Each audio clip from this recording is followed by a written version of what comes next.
Bonjour, je m'appelle Camille, je suis développeuse chez Takima et ça fait 2 ans maintenant que je fais de l'Angular. Durant ces 2 ans, j'ai appris énormément de choses, mais il y a des choses que j'aurais aimé savoir avant. Et c'est ces choses-là que je vais vous partager. Ce talk, il est pour toi si tu as déjà fait un petit peu d'Angular et si tu aimes les bonnes pratiques. On commence tout de suite avec le premier tips, les alias. Voici un bout de code, c'est des imports. Bon, mon idéo, il me souligne en rouge en import parce que je me suis encore trompée de dossier. Et en vrai, il y a des points et des slash, tout ça, c'est pas très joli. Et il y a une solution à ça, elle se trouve dans le TS config. Dans le compiler option, on va aller rajouter une base URL, point, pour se mettre à la racine, et on les passe. On va créer nos alias. Ici, j'en ai créé 3, app, cord et shared. On met le nom du dossier et on met un at avant, par convention. Et à côté, on met notre pass avec notre base, à partir de notre base URL. On passe donc de cet import à nos imports avec alias. Et ça, on adore. On peut faire exactement pareil du côté du style. Ici, on est dans un fichier SCSS et on importe d'autres fichiers SCSS. Et on a le même problème que tout à l'heure.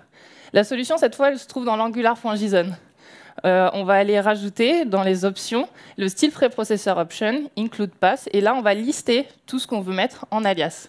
On passe donc de cet import à un import beaucoup plus clair, plus lisible, et devinez quoi? On adore. On va continuer avec le deuxième type, c'est le track by, et pour bien le comprendre, on va faire une démonstration.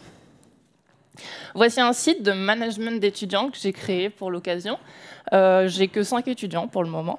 Et l'étudiant du mois, c'est à l'intérieur. On va commencer par parler d'une petite chose, c'est les outils de navigateur. On va aller dans 3 petits points, More Tools et Rendering. Il y a plein de choses, mais nous, ce qui va nous intéresser, c'est le paint flashing. Le paint flashing, il va mettre en lumière sur notre site qu'est-ce qui va être repeint. Donc, qu'est-ce que ça veut dire? Ici, j'ai une liste, et si je change l'étudiant du mois, on voit que ma liste, elle s'éclaire en vert. Et en vrai, ce n'est pas ce qu'on voudrait. Pourquoi notre liste est entièrement re-render alors qu'on ne change que 2 personnes? Donc nous, ce qu'on voudrait, c'est qu'il y ait juste la couronne qui se colore en vert à ce moment-là. Et ben, on va essayer de faire ça. Voici le code. Dans la div ngFor, on a nos étudiants, et donc on va rajouter l'option track by. On lui met une méthode, trackByFn, c'est son nom. Et du coup, côté TypeScript, eh ben, je vais la créer. Elle prend par défaut index, qui est un nombre, et item, c'est pas un any, nous, c'est un student, on le sait. Et on va retourner un identifiant. Ici, j'ai mis index, on aurait pu mettre item.id, par exemple. Le but de cette fonction, c'est d'identifier notre objet de manière unique pour qu'Angular sache lesquels sont modifiés. Si on retourne ici, et que cette fois-ci on change, on n'a plus que la couronne qui va changer.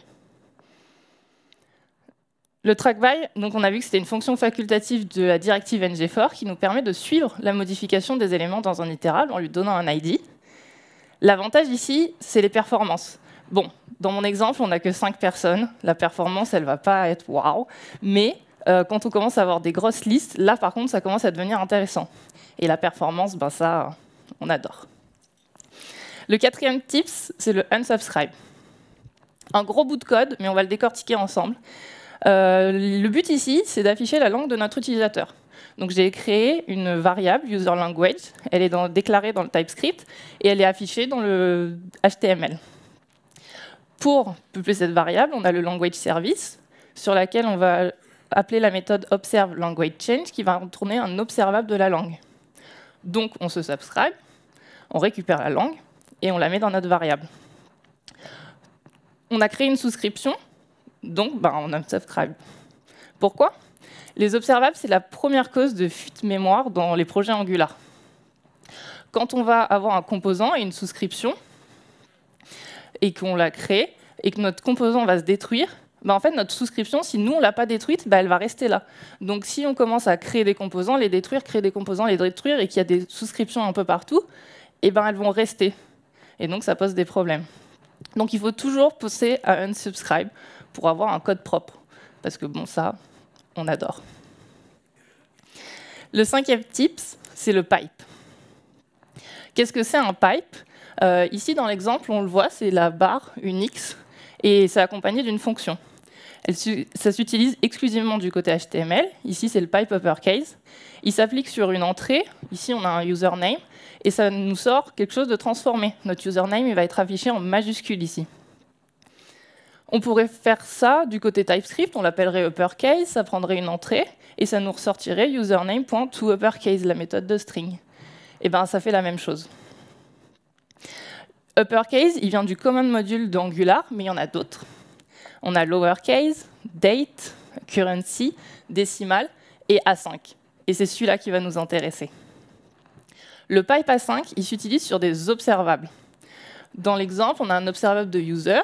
Donc, côté HTML, on va pouvoir utiliser notre pipe A5 sur cet observable. Et ça va se souscrire implicitement. Donc, on n'a pas besoin de gérer tout ce qui est souscription. Donc, on n'a pas besoin de unsubscribe, c'est déjà fait. Ça, c'est le bout de code que je vous ai présenté tout à l'heure. Je pense que vous en souvenez. Et bien, maintenant qu'on connaît le pipe A5, on va refacto tout ça, et ça donne ça. Cette fois-ci, on appelle toujours le language service, on appelle observe language change. Ça fait un observable, mais cette fois, on ne va pas subscribe. On garde notre observable, et côté HTML, on l'utilise avec le pipe A5.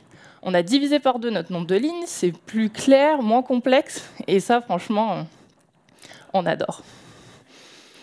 Si on va aller un petit peu plus loin, notre observable de user, une fois que notre pipe A5 a consommé l'observable et qu'on a notre user, et qu'on a envie de faire des choses avec, comme regarder le first name ou le last name, j'aurais fait ça comme ça. Le problème ici, c'est qu'on a 2 pipes A5. Et maintenant qu'on sait que derrière un pipe A5, il y a des souscriptions, on a créé 2 souscriptions sur le même objet. C'est pas terrible. Mais il y a une manière de faire mieux, c'est avec cette syntaxe. Dans le ngIf, on va rajouter as et le nom d'une variable. Et lorsque notre observable, lorsqu'on a notre donnée user, elle va être stockée dans notre variable. Et cette variable, on peut l'utiliser autant de fois qu'on veut, sans problème. On a une souscription unique. Et ça, on adore. Le 6e type, c'est les résolveurs. Qu'est-ce que c'est? C'est un type de service qui va permettre de résoudre des données, ou résolvre des données. Ça veut dire que lorsqu'on va arriver sur une route, si on a mis un composant et un résolveur, ce qui va être utilisé en premier, ce qui va être appelé en premier, c'est le résolveur. Le résolveur, à l'intérieur, on va aller faire des requêtes HTTP pour récupérer nos données. Ensuite, on va pouvoir les modifier comme on en a envie pour les mettre sur la route. Et seulement à ce moment-là, le composant sera appelé et pourra récupérer les données qui ont été mises sur la route. Donc notre composant, quand il va arriver, il aura toutes les informations dont il a besoin. Si ce n'était pas très clair, on va faire une démonstration ensemble pour voir comment on va faire. C'est toujours le même site. J'enlève le pen flashing et on va aller voir un autre outil de navigateur. C'est dans Network cette fois-ci. Et ici, on a la possibilité de mettre de la limitation de bande passante. On va mettre le slow 3G. On peut même en custom certains, si on a envie. Le site ici, il permet d'aller voir les détails d'un étudiant. Donc on va aller voir les détails de j'en peux plus, sachant qu'on est en limitation de bande passante. Donc là, on a un gros moment de chargement. Et ça y est, on a nos informations. Sur la partie gauche, on a notre étudiant, prénom, nom, âge, mail. Donc ça, c'est un appel. Et sur la deuxième partie, on a plein de détails, comme les formations qu'il a effectuées et des messages. Donc ici, on a 2 appels distincts. Et on va vouloir mettre le résolveur sur le premier. On retourne du côté code. Et on va voir comment déjà est notre code pour le moment. On voit bien qu'on a un observable de student et un observable de detail, donc c'est bien la partie gauche et la partie droite. Et nous, on veut mettre donc le résolveur sur cette partie. Pour créer un résolveur, ng-generate résolveur, et on lui donne un nom.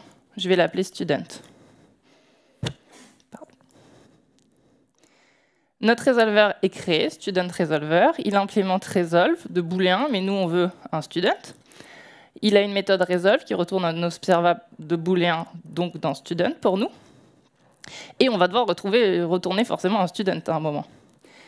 Pour ça, il nous faut le student service. Donc on va créer le constructeur qui va avoir student service.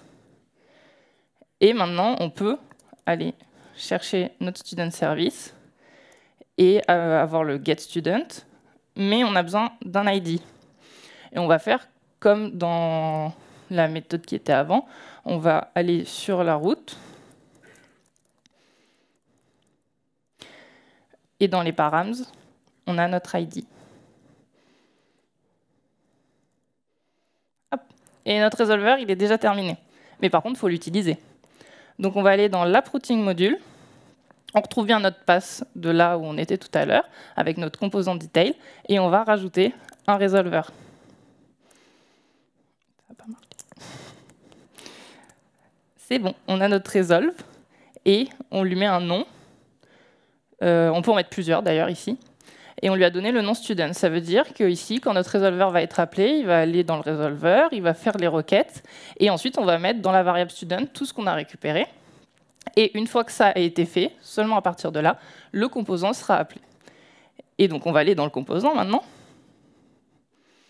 et on va remplacer ça.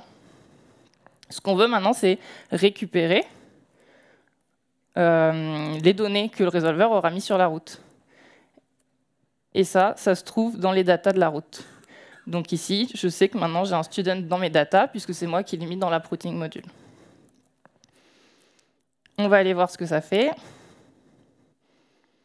On est en slow, donc du coup ça met un peu de temps. Surtout, ça ne marche pas. Bah oui. C'est bon, donc on va aller voir les détails. Et là, on a un moment de chargement avant, c'est notre résolveur. On a nos infos directement sur la gauche où on a mis un résolveur. Et sur la droite, on a toujours notre loader, parce que là, on n'a pas mis de résolveur, donc les données vont être cherchées après que le composant soit apparu. Le résolveur, c'est génial, mais du coup, il y a un mini désavantage, c'est que ça empêche l'affichage total de notre page où on veut aller jusqu'à ce que le résolveur est fini. On va montrer 2 exemples en vidéo pour voir pourquoi c'est un problème. Le premier exemple, c'est chez OVH.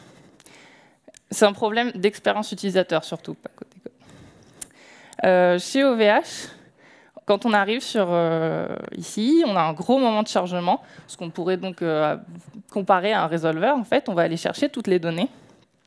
Et ensuite, on arrive enfin sur la page client. On va le refaire. Là, la vidéo, elle est en x2. Passage. Et donc, on arrive sur le client et on a nos données. Mais niveau expérience utilisateur, c'est pas terrible. On aurait préféré arriver plus tôt sur cette page. Et on va voir comment c'est fait chez Twitter.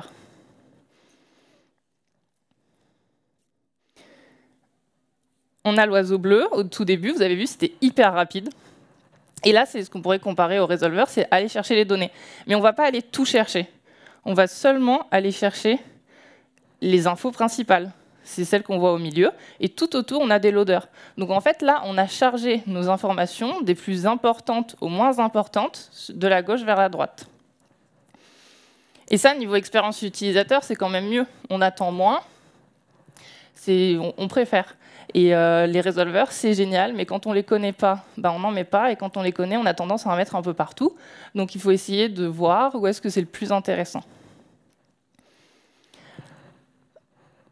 J'ai terminé la première partie, donc on va conclure et on va voir ce qui est le plus important de retenir de la présentation.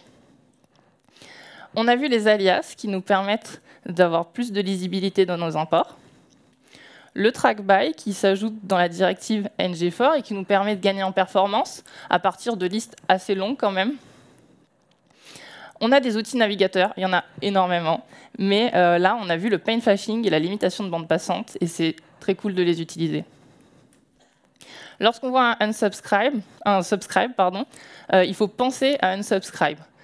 Si vous êtes un peu avancé dans Angular, vous verrez qu'il y a d'autres manières de faire que de unsubscribe et qu'il y a des petits moments où on n'est pas totalement obligé de unsubscribe, mais il vaut mieux trop unsubscribe que pas assez.